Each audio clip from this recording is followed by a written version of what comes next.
까지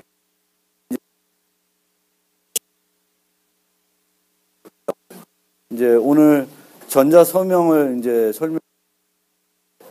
제 계획대로 하면 1시간 한 50분 정도 가지고 1장을 끝내고 한 50분은 2장을 나갈 수 있었으면 좋겠어요. 그렇게 한번 해볼 거고요. 우선 전자 서명에 다시 그래서 지난번에도 말씀드렸듯이 우리가 어떤 일상적으로 컴퓨터를 이용하지 않고 사용하던 서비스를 컴퓨터를 전환하게 되면 기존에 원래 그 서비스가 필요했던 어떤 기능들은 전산했죠. 뿐만 아니라 이제 전에는 생각하지 못했던 어떤 문제점들이나 보안 문제들이 새롭게 우리가 추가적으로 고민을 해봐야 된다. 그래서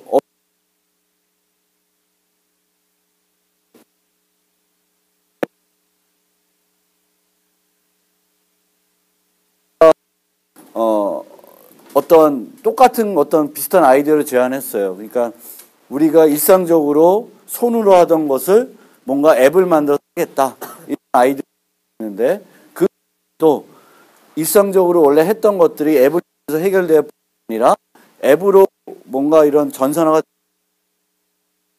기존에 그런 없었던 어떤 새로운 문제점들이 앱으로 가기 때문에 이제 생겨나는 문제점들이 있거든요. 근데 그런 거에 대해서는 별로 이렇게 고민을 많이 못한 것 같아요. 그런 것도 여러분들이 늘 보안 요소가 아니더라도 전산화를 하게 되면 문제점 할 수 있습니다. 5가지 요구사항을 말씀드렸는데 요 2가지 인증과 위조는 이제 원래 일반 서명이라는 게 가져야 되는 어떤 요구사항이었고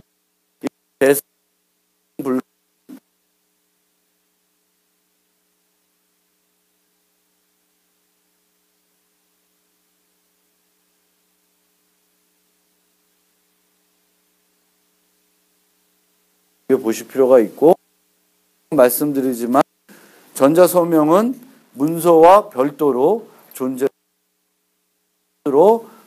합니다.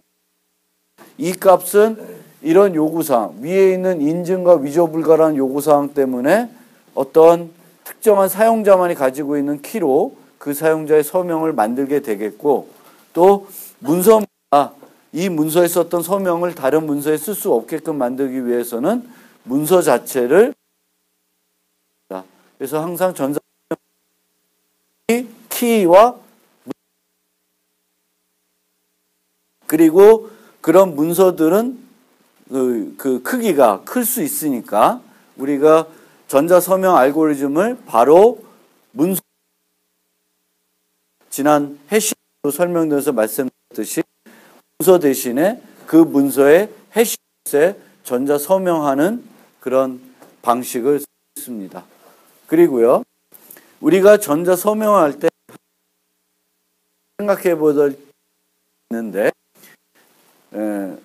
2가지 전자 서명을 크게 직접 서명하는 방식, 중재 방식 2가지로 나눌 수가 있는데 직접 서명은 서명자가 서명해 가지고 그냥 필요한 사람한테 주는 그래서 그런 형태인데 그럴 경우에 그 서명 분실 때 방지라는 것도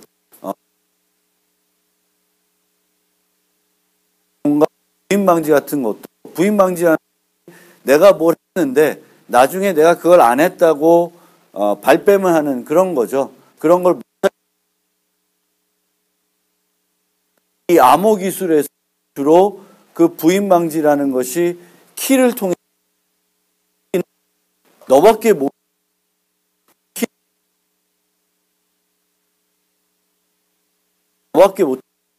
네가 한 거 아니냐 하는 것이 그 키를 내가 갖고 있지 않았다. 어떤 누가 칼을 내고 달라 그랬다. 그렇게 되면 이게 그 기술적으로 제공을 하듯이 분실해야 되는 거죠. 신고를 나서 그 신고한 시점하고 시점 이후에는 그 키로 하더라도 나한테 책임을 묻지 않겠죠. 그래서 그 내가 실제 잃어버린 거하고 도난됐을 그 사이에 있었던 일에 대해서는 그럼 어떻게 하냐? 그런 것들은 여러 가지 법률로 제도적으로 만드는 거지 해결할 수 있는 부분들은 아니겠죠. 그래서 부인 방지 우리가 이런 거 쓸 때도 완벽하게 부인 제공될 수는 없는 거예요. 여러분 생각해 주시기 바라고요. 그래서 부인 방지라는 건 키를 누가 갖고 있냐 없냐 이거 갖고 따지는 건데 실질적으로는 키도 내가 원치 않더라도 뺏길 수도 있는 거고 누가 가져갈 수도 있는 여러 가지 문제가 있어서 부인 방지라는 게 완벽하게 뭔가 되는 건 아니다라는 점들 생각하면서 얘기를 들어주시기 바라고요. 그래서 우리가 서명 분실 도난했을 때 그러면 이게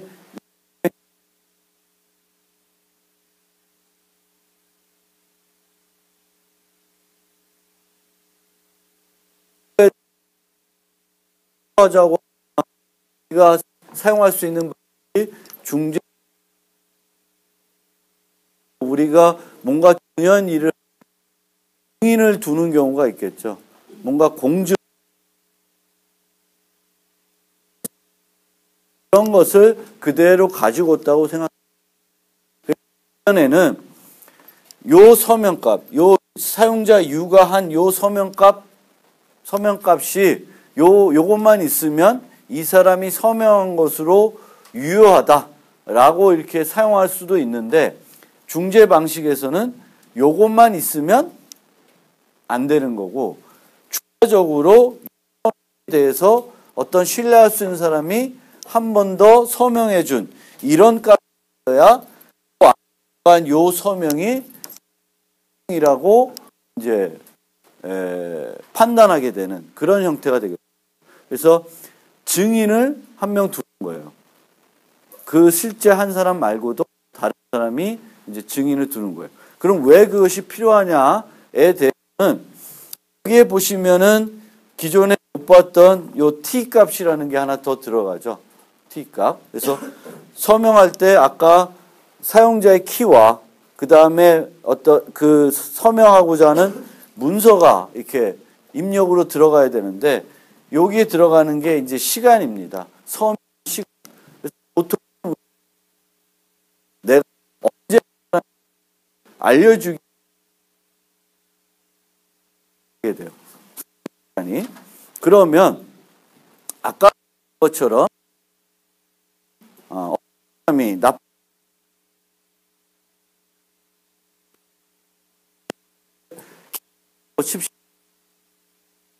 그 사건 제가 신고를 요 내 키 누군가가 뺏어갔고 싶지 않다. 그 이후에 내 책임이 아닌데 이런 값을 생성하는 것은 키가 있으면 충분히 생성이 되죠. 그렇죠? 생성이 되고 이 시간이라는 정보는 과거 시간이 될 수 있는 거죠. 그렇죠? 시간이라는 것. 그 뺏어간 사람이 그 키를 이용해 뭔가 새로운 걸 만들어내는 게 아니라 과거에 그 사람이 이런 걸 했다라는 어떤 값을 한다고 해서 해결되는 문제가 아니죠. 그렇죠? 이해되시죠?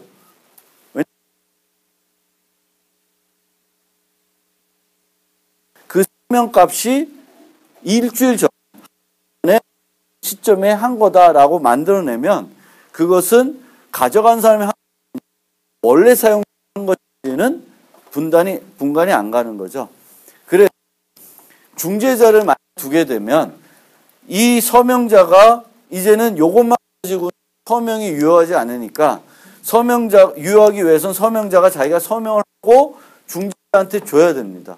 그럼 중재자는 신뢰할 수 있는 사람이고, 얘는 공격당한 사람이 아니라고 우리가 가정을 하면, 이 사람은 이거에 대해서 증인을 설 때, 현재 값이 아니라 과거 값이 오게 되면, 여기에 대해서 증인을 쓰지 않겠죠. 그럼 이런 문서, 만들어지지가 않겠죠. 그래서 이 시간이라는 개념이 키가 분실되고 난 이후에 있는 이런 방식을 쓰지 않고는 해결하기가 상당히 어려워지는 거죠. 그래서 전자서명에서는 그런 서명자가 시간에 대한 부정, 그러니까 얘가 정상적인 사용자라 하더라도 과거에 안 했는데 이제 문제가 될 경우에 과거에 나는 그런 걸 했었다. 안 했었는데 했었다고 하면 이거 만들어낼 수 있죠. 뺏기지 않았음에도 불구하고. 그렇죠? 키는 갖고 있는 거고 내가 서명자니까 시간을 과거로 돌려서 과거 시간으로 찍으면 돼요. 요 값이라는 건 어떤 값이겠어요? 우리가 프로그램할 때 많이 사용하는 그냥 타임 값이에요. 그 타임 값은 우리가 과거 값, 미래 값 어느 거든 만들어낼 수 있는 거죠. 그냥 비트 값이니까. 그래서 충분히 과거 값을 만들어낼 수 있습니다. 그런 거를 막기 위해서 이런 중재 이해되시죠? 그래서 그거고요. 그 다음에 전자서명은 크게 이 전자서명도 여러 가지 형태로 분류가 되는데 첫 번째 분류는 우리가 여기서 봤던 것은 서명에 넣는 게 아니라 메시지에 해시값을 넣죠. 해시값을 넣어요. 그러면 이 서명을 확인하려고 그러면 이 메시지가 없으면 확인을 못해요. 해시값만 가지고는 이게 어떤 문서에 대한 서명한 건지 모르니까 확인이 못하는 거예요. 그래서 이런 서명들은 이 서명 확인하려고 그러면 원 메시지가 뭔지를 알고 있어야 됩니다. 그걸 갖고 있어야지만 확인할 수 있어요. 그래서 보통 이런 방식을 많이 씁니다. 그래서 그런 방식을 우리가 원 메시지가 필요한 서명 알고리즘 해가지고 영어로는 Digital Signature Scheme with Appendix라고 하고 얘기를 합니다. 그런데 그렇지 않고 작은 크기의 메시지들 메시지 자체로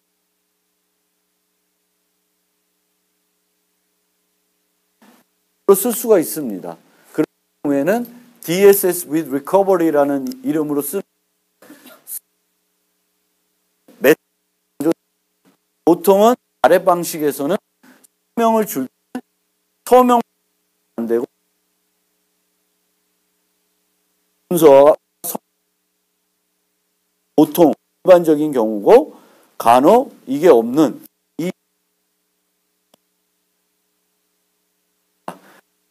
이 방식은 한계가 있겠죠. 큰 메시지들은 이런 방식으로 쓸 수가 없습니다.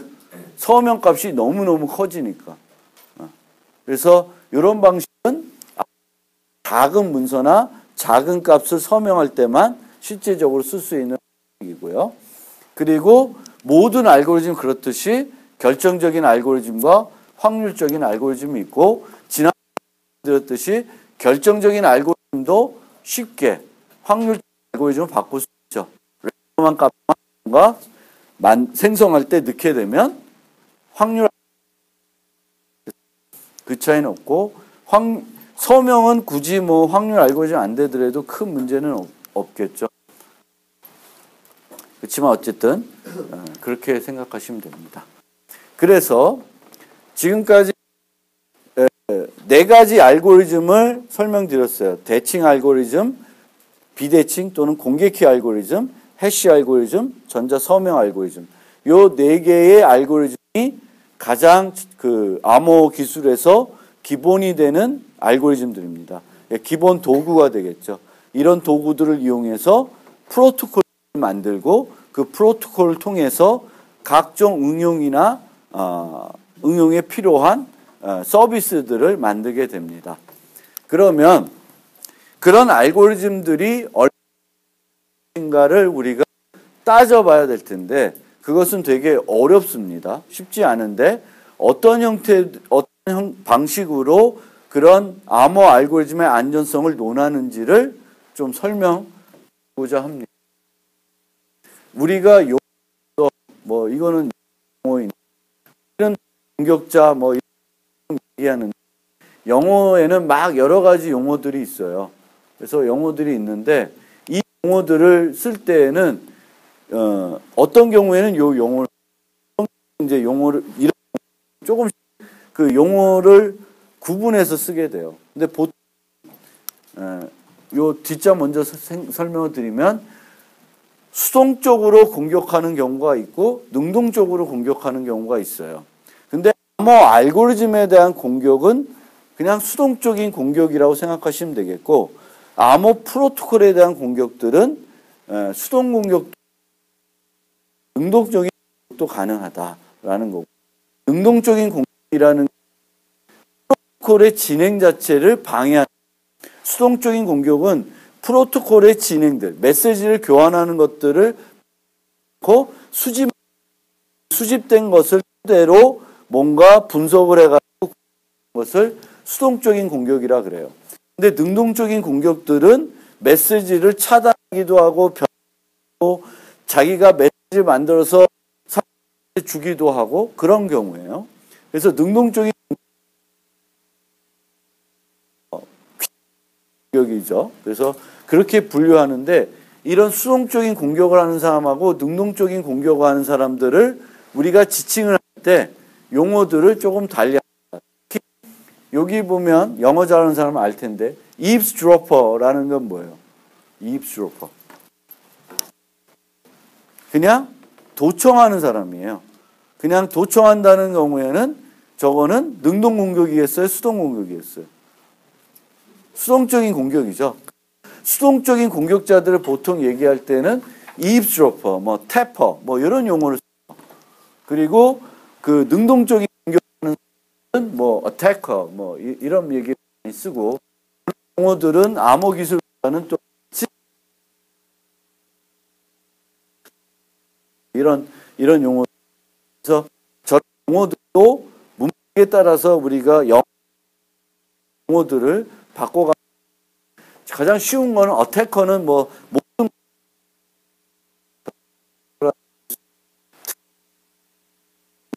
그런 거. 암호 알고리즘을 내가 공격하고자 한다.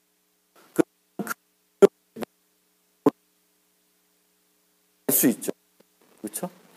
그래서 암호에 대한 공격이다. 네 가지. 키가 없는 상태에서 암호문을 또는 평문을 얻는 것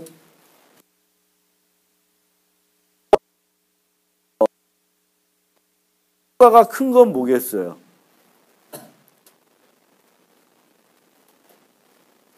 공격의 효과가 큰 어떤 특정한 암호문에 대해서 평문을 얻은 건 그거 하나만. 근데 그 키로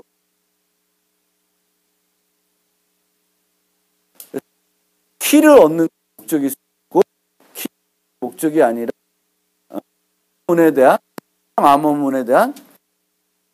그래서 키와 평문을 얻어내는 것이 이제 목적 생각하시면 되겠고요. 그 다음에 해시 함수는 역을 찾는 거 또는 충돌을 그 해시 함수에 왜냐하면 해시 함수가 만족해야 되는 요구사항이 일방향성하고 충돌 회피가 가능해야 되니까 그것을 찾는 것이 공격이 되겠습니다. 그리고 맥의 경우에는 해시 함수와 좀 다르게 여기 맥은 뭘 써요? 그러니까 이 경우에는 키를 찾는 것도 하나의 공격이 되고 키 없이 위조를 하는 것도 하나의 공격이 되겠죠. 그러니까 키 없이 키를 통해서 어떤 메시지에 대한 맥가 위조하는 거. 그리고 전자선 두 가지. 서면 키를 얻는 거나 키를 얻지 못하는데 메시지를 하는 것들이 공격이 되겠습니다. 그리고 암호 해독을 하는 것이 아니라 다른 방법을 통해 키가 알려지는 것을 우리가 노출됐다. 영어로는 compromise 됐다 그럽니다. 노출됐다. 아까처럼 사회공 그 돈을 줘서 내가 받았다. 그렇죠? 카드 내고 협박을 해서 얻어냈다. 그거는 암호 해독한 것이 아니고요. 내가 패스워드를 붙여놨는데 내 지도학생이 들어와서 그걸 보고 갔다. 그거는 해독한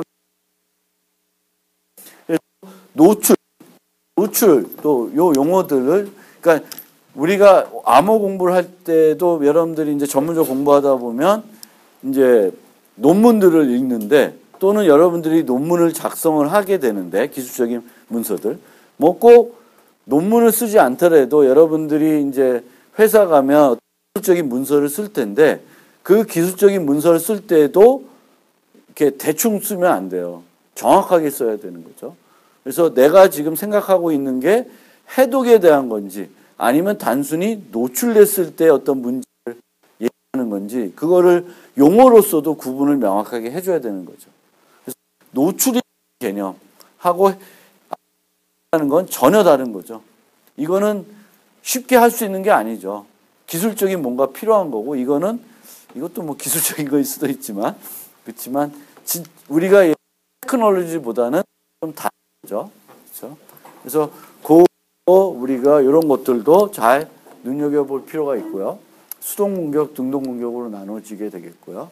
그러면 우선 암호 알고리즘 그 두 가지 전체적인 암호 알고리즘이고 대칭 비대칭 암호 알고리즘 좀 더 좁히면 대칭 암호 알고리즘에 대한 그 암호 해독 공격에 대해서 좀 설명을 드리고자 하는데 우리가 암호 알고리즘의 안전성을 논할 때 제일 먼저 논해야 되는 것은 그 알고리즘이 갖고 있는 근본적인 뚫리는 해독할 수 있는 해독을 할 수 있는 그 수준이 뭐냐.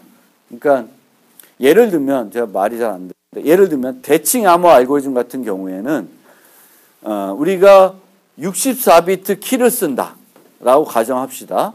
그러면 어떤 암호 해독 기술을 쓰지 않더라도 64비트 가능한 모든 키로 검사를 해보면 풀리겠죠. 그렇죠? 그거에 필요한 노력이 어느 정도이냐를 먼저 따져야 돼요. 그게 그 기본이죠. 그러면 그거를 따져서 현재의 컴퓨팅 수준을 봤을 때 그게 안전한 수준이냐 아니냐부터 따져야 되겠죠. 여러분들이 대단한 암호 알고리즘을 제안하는데 키가 16비트밖에 안 돼. 그러면 그건 절대적으로 안전할 수가 없겠죠. 검사해 보면 안 걸리겠죠. 그렇죠? 그거부터 따져야 돼요. 그것을 우리가 대칭 암호 알고리즘에서는 전사 공격이라는 개념을 해요. brute force attack 또는 exhaustive key search.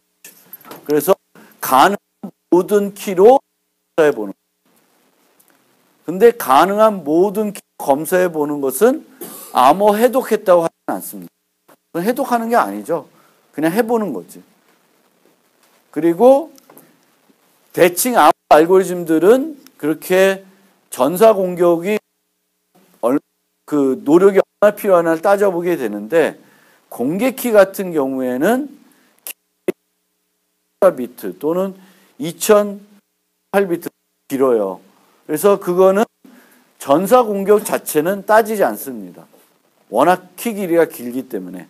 그런데 이런 공개키의 경우에는 여기 써 있지 않지만 공개키의 경우에는 어떤 특정한 수학적인 문제에 근거를 하고 있어요. 예를 들면 인수분해 문제. 인수분해가 뭔지 알죠?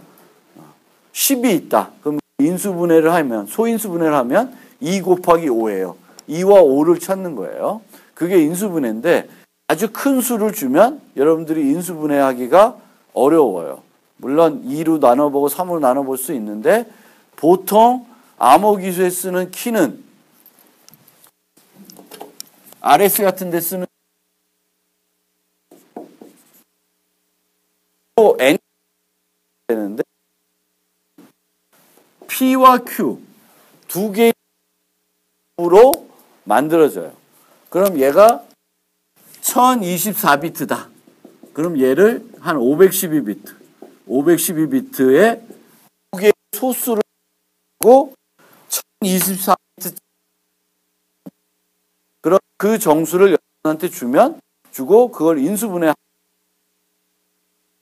인수분해를 못 합니다. 되게 어렵습니다. 그게 하는 알고리즘들이 있어요. 여러분들은 모르겠지만 그럼 가장 지금까지 알려진 가장 빠른 인수분해로 1024비트를 인수분해했을 때 걸리는 시간이 얼마냐가 나오겠죠. 그 시간이 이 알고리즘의 안전성을 결정하는 어떤 기본적인 어떤 팩터가 되는 거예요. 그래서 그런 것들을 우리가 따져야 되는 거예요.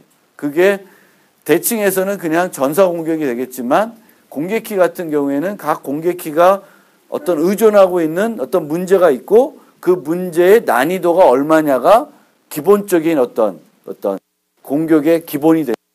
그거를 뭐 더 다른 방법 써서 더 빠르게 해독할 수도 있겠지만 우선은 그 정도가 지금 현재 우리가 갖고 있는 컴퓨팅 기술로 써도 되냐 안 써도 되냐를 요소가 되겠습니다. 그 다음에 그러면 우리가 암호 알고리즘을 하고 나서 그 암호 알고리즘 가지고 이 암호 알고리즘이 얼마나 안전하냐를 검증해야 되겠죠. 검증을 해야 되겠죠. 그래서 우선 전사 공격에 대해서 안전하다는 것은 판단을 하고요. 그 다음에 이제 하는 방법들이 그 방법들이 이런 공격들을 가상으로 해보는 거예요. 가상으로. 그러니까 이 공격들을 가상으로 해본다는 것은 뭐냐면 이런 공격들이 실제 세계에서는 이루어지기 힘들어요. 요 앞에 거는 뒤로 가면 갈수록 실제 세계 어렵다는 거예요. 그런데 랩에서는 충분히 가능할 수가 있어요. 충분히 필요한 정보들을 생성을 해가지고 그 생성된 정보를 가지고 분석을 해서 공격을 해볼 수가 있죠. 그래서 여기에 나와 있는 공격들은 실제 필드에서 여러분들이 사용할 때 벌어질 수 있는 공격이라기보다는 어떤 암호 알고리즘을 만들고 실험실에서 이 알고리즘이 안전한지 안 한지를 따져볼 때 사용하는 그런 방법이다.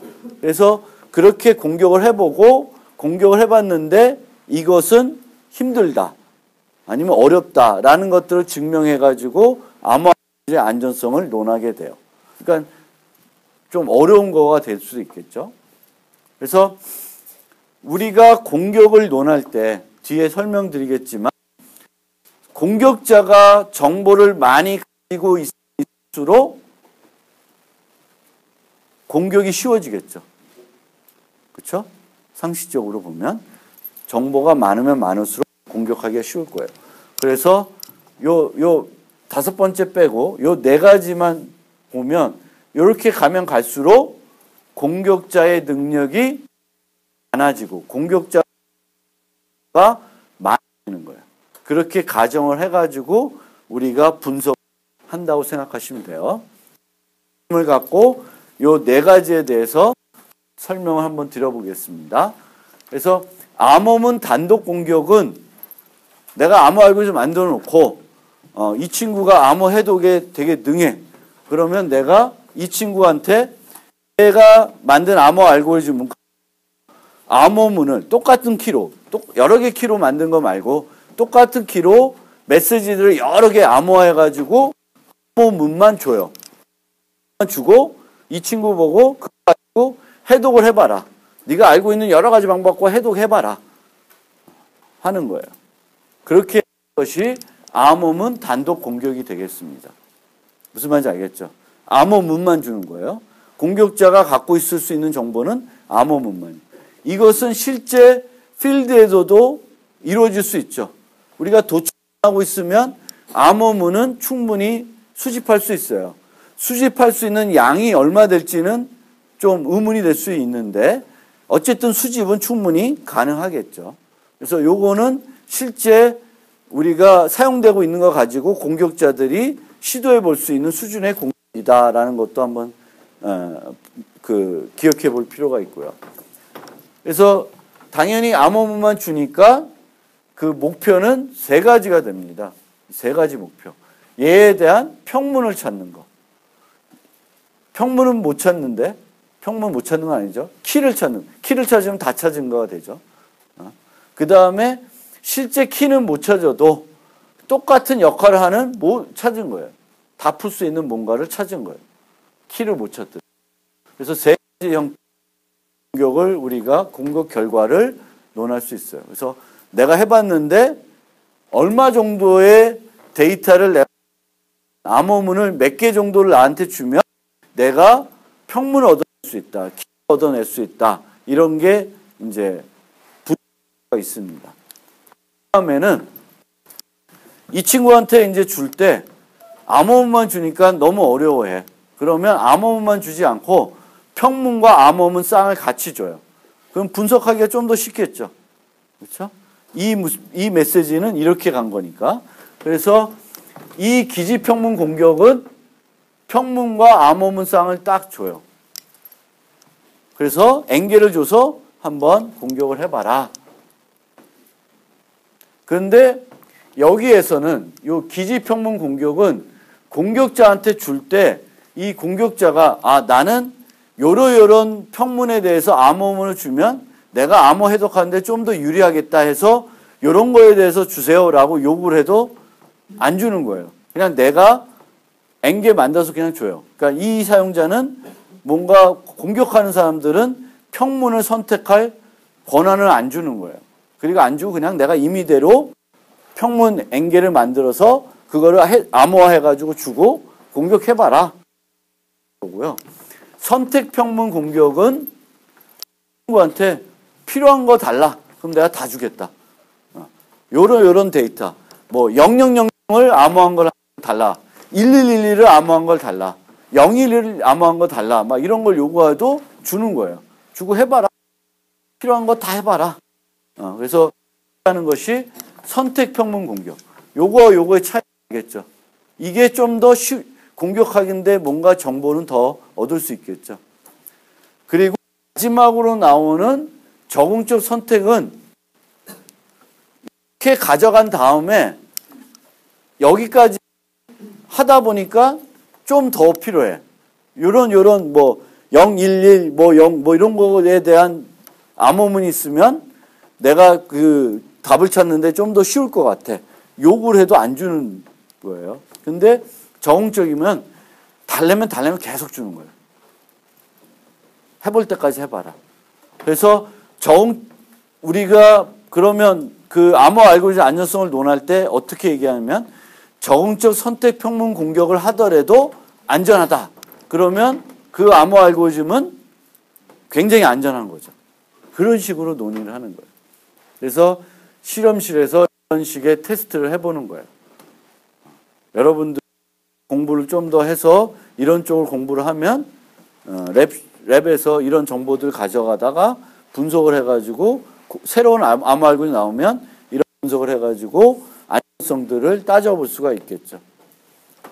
얘는 조금 거꾸로 가는 거고, 거꾸로 간다는 거는 P를 선택하는 것이 아니라 C를 선택하게 되면 내가 그걸 다 풀어가지고 주는 거예요. 약간 거꾸로죠. 요 선택은 요거랑 좀 거꾸로 간다고 생각하시면 돼요. 여기서는 우리가 공격자한테 줄 때 공격자가 뭘 선택해요? 평문을 선택해가지고 C를 요구하는 건데 여기서는 거꾸로 C 선택해 놓은 다음 이제 P를 달래는 형태가 됩니다. 그러니까 뭐 이거나 저거나 그런데 하여튼 약간 다르죠. 요것도 수준은 요거랑 같은 수준이라 보시면 돼요. 그러니까 방법만 좀 다른 거고요. 그래서 그런 식으로 해서 우리가 암호 알고리즘의 안전성을 따지게 됩니다. 그리고 아까 얘기한 것처럼 요거는 실제 필드에서도 이루어질 수 있고 요것도 뭐 개수는 한정될 수 있지만 열심히 노력하다 보니 평문과 그거에 대한 암호를 얻을 수 있는 경우도 많이 있습니다. 근데 그 있는 공격들 필드에서 내가 또는 여러 가지 방법 쓰더라도 해볼 수 있는 공격은 아니에요. 어떤 실제 상황에서는. 이것들은 주로 랩실에서 실험실에서 내가 알고리즘 있으니까 만들어달라 그러면 쭉 컴퓨터로 만들면 되니까 못 만드는 건 아니죠. 이렇게 하는 것들입니다. 그리고 또 요즘은 이런 이제 뭐 비트들을 보고 우리가 평문 있고 알고리즘 있고 평문 있고 암호문 있고 알고리즘 있잖아요. 그리고 알고리즘이 블랙박스가 아니라 알고리즘이 어떻게 동작하는지 알죠. 그럼 이걸 보고 이게 이렇게 가는구나 이렇게 하는 거 분석해가지고 할 수가 있겠. 그러니까 그 어떤 패턴들을 찾고 뭐 이래서. 그런데 최근에는 그런 거 말고 방법을 이용해가지고 전혀 우리가 생각하지 않았던 방법을 이용해가지고 공격하는 경우가 있어요. 그것을 부채널 공격이라고 합니다. 알고리즘 입력과 출력 외에 다른 상당히 고수준의 공격, 해독하는 기술이 되겠죠. 그래서 요즘 많이 사용하는 것이 타이밍 어택, 시간 정보인데 시간 정보는 입력을 넣었을 때 출력에 나오는 시간을 보고 판단하는 거예요. 그러니까 메시지마다 출력에 나오는 시간이 늘 똑같이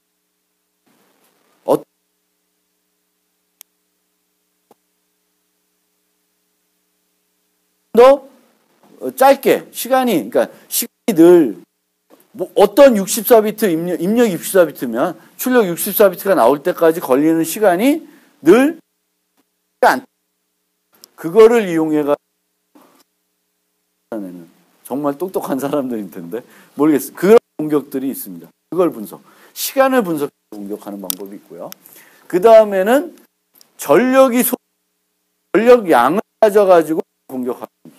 특히 이런 전력 소비는 칩 공격할 때 많이 한다고 합니다. 칩. 아무 알고 되잖아요. 그 칩에 저는 걸 잘 모르겠지만 하여튼 전력을 소비되는 전력을 이용해 가지고 그거 말고 여기에 안 써 있는데 제가 전혀 뭐 전자기장 그런 거를 또 분석해서 이 방출되는 뭐 그런 걸 이용해 가지고도 또 분석을 한다고 합니다. 그래서 그런 것들을 우리가 통틀어서 크게는 부채널 공격이라고 그래요. 그래서 이런 걸 방어하려면 부채널 노출되는 정보를 얻을 수 뭔가 장치를 줄이는 방법이 있습니다. 늘 64비트를 주면 64비트 출력 나올 때 시간 공격 같은 경우에는 약간의 딜레이를 둬서 늘 똑같은 시간에서 출력이 나오게끔 이 회로를 좀 수정하는 그런 방법들도 있겠죠. 그래서 뭐 여러 가지 방법들이 있다고 합니다. 그래서 부채널 공격이 그런 것이다 라는 거고요. 그러면 그렇게 공격을 했을 때 그 공격 결과에 대해서 우리가 어떻게 따지냐? 첫 번째, 가장 성공했던 거를 완전 성공이라는데 저거는 키를 발견한 경우예요. 키를 발견하면 완전히 성공했다. 공격에 대해서 완전히 성공했다 그러고요. 광역 성공은 키는 발견 못했는데 키와 똑같은 기능을 하는 뭔가 알고리즘을 찾아낸 거예요. 키는 못 발견했는데 암호문 가지고 오면 다 풀 수 있어. 그러면 이제 광역 성공을 했다 그러고요. 그 다음에 인슨 성공은 메시지를 그 암호문을 N개 받았는데 그 중에 한 10개, 뭐 아니면 특정한 형태의 암호 해독할 수 있는 그런 경우를 인슨 성공이라 그래요. 그리고 만약에 전자서명 같은 경우 일정한 형태의 값들에 대해서만 위조할 수 있는 경우, 그러니까 부분적으로만 성공했다고 보시면 돼요. 여기 있는 인슨 성공은 부분할 수 있는 거고, 정보 추출은 키가 64비트면 키의 64비트 중에 한 8비트만 내가 알아냈다. 암호문 64비트에서 평문 64비트가 나와야 되는데 평문 한 12비트만 알아냈다. 그럴 때 정보 추출이 성공했다라고 얘기합니다. 그래서 내가 공격을 하고 여러분들이 만약 그런 분석가를 하면 내가 이렇게 공격했는데 이런 정도로 성공했다. 뭘 했다라는 걸 얘기할 때 이 중에 하나로 얘기를 해야 되겠죠.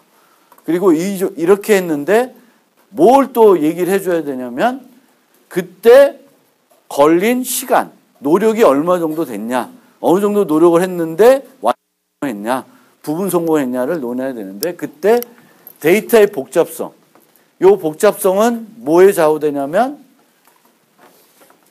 요 n값에 좌우가 돼요. n값. 내가 암호문의 개 몇 개냐? 128개인데 64비트 이 개에 이 64 쓴 개에 암호문이 있으면 풀 수 있다. 이 64 같은 개면은 전체 가능한 거에 반을 갖고 있다. 그러니까 그거는 근데 이 64비트 개를 실제 세계에서 얻어낼 수 있을까요? 없을까요? 불가능하겠죠. 근데 어쨌든 2의 64긴 개를 내가 랩시에서 만들어 주면 풀 수 있다. 그럼 그렇게 그래서 데이터의 양 그리고 그런 양이 있을 때 그거 풀는데 걸리는 게 하루다 뭐 12시간이다 이런 게 나오겠죠. 그 다음에 그런 어떤 풀기 프로그램을 짰으면 프로그램에서 필요한 메모리 양이나 뭐 이런 것들이 또 추가적으로 논의될 수가 있는지. 보통 메모리가 엄청나게 많이 그 데이터들이 뭔가 유지돼야 되는 경우도 있으니까. 그래서 그렇게 그러니까 우리가 안전성을 실험실에서 분석해서 논하게 되겠고, 그럼 나는 어떤 종류의 공격을 해서 어떤 정도의 성공을 했고 그 성공하기 위해서 필요했던 데이터라는 게 이제 결과를 바탕 이 알고리즘은 실제 써도 문제 없겠구나 이렇게 논하게 되는 거죠. 좀 개념은 이해되시죠? 그래서 정오에 관심 있으면 열심히 공부를 해가지고 해보셔도 되고요. 그렇습니다.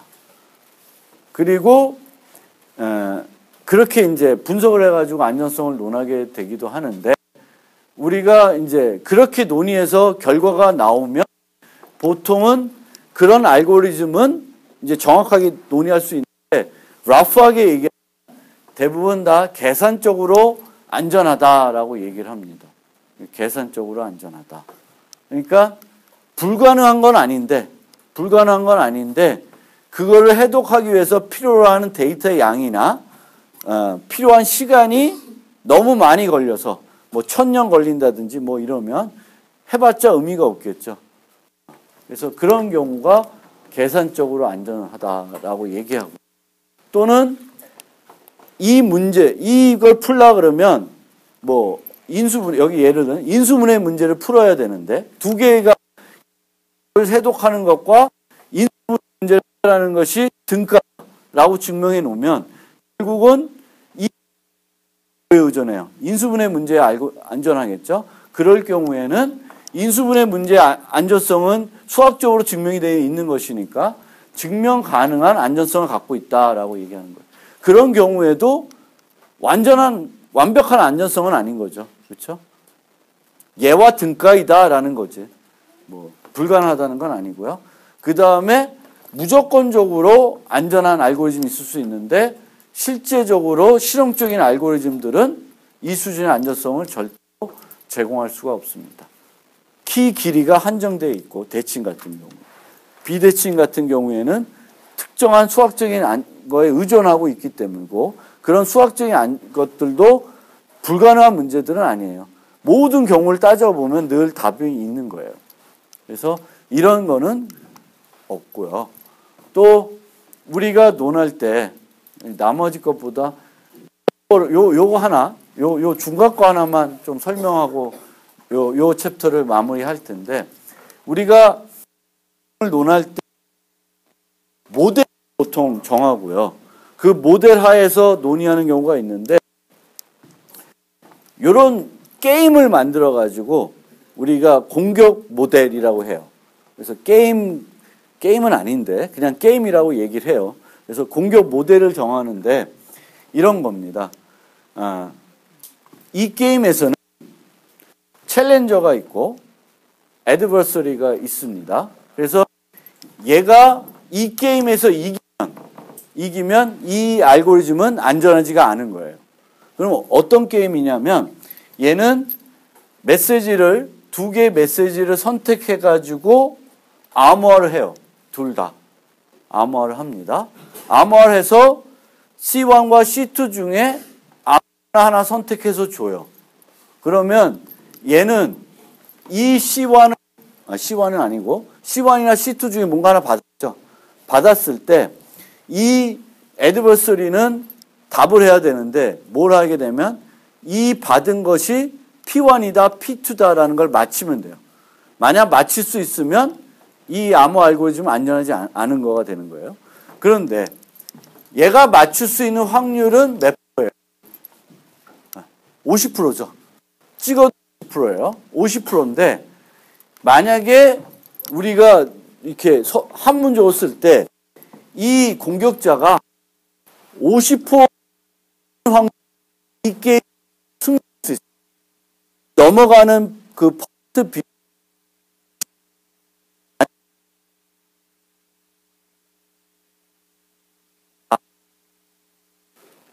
그러니까 가장 안전하려면 저거를 맞힐 확률이 돼요. 50%만 돼야 되죠. 50.1%도 뭔가 알아낼 수 있는 뭔가가 있다는 거죠. 뭔지는 저도 모르고 여러분 모르겠지만 만약 수가 있는 거예요.